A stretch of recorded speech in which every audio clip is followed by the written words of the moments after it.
اللہم صلی علی سیدنا وعلی آل سیدنا. خلق اللہ آدم علی صورتی. آدم کو خدا نے بنایا اپنی تصویر جیسا. اس کا ایسا مفہوم، اس کی شرح نہیں ہے، شرح فیض بھی کچھ معلوم ہوتا ہے. اس قسم کے الفاظ ہیں آقا جی کی. اللہ نے آدم کو پیدا کیا اپنی تصویر میں.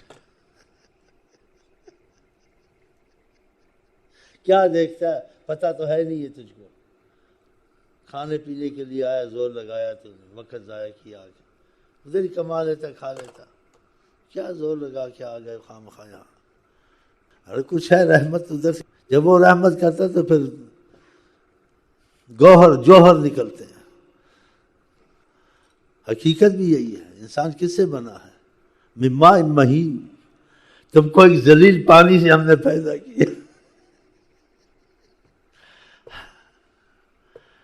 پانی بھی تھا لیکن پلید تھا، ذلیل تھا، جس سے تم غسل کرتے. ہم نے تم کو نفیس بنایا، کمال والا بنایا، انسان بنایا، عقل دی، شکل دی، تخلیق دی. تھوڑی بات ہے.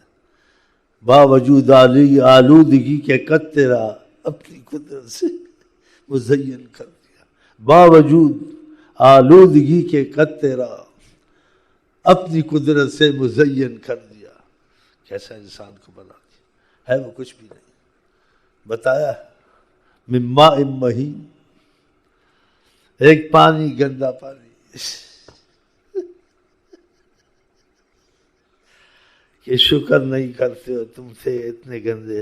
ہم نے تم کو اتنا نفیس پاک بنایا، کائنات تمہارے لیے بنائی، اپنی معرفت تمہارے لیے کھولی، پھر تم خدا کے ناشکرے ہوتے ہو.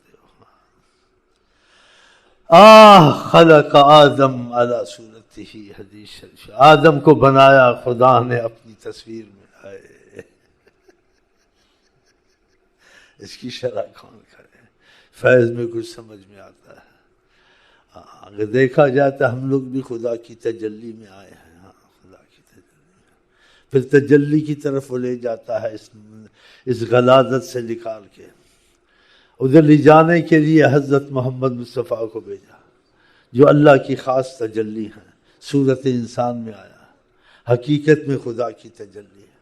حقیقت میں خدا کی تجلی کون؟ حضرت محمد مصطفیٰ.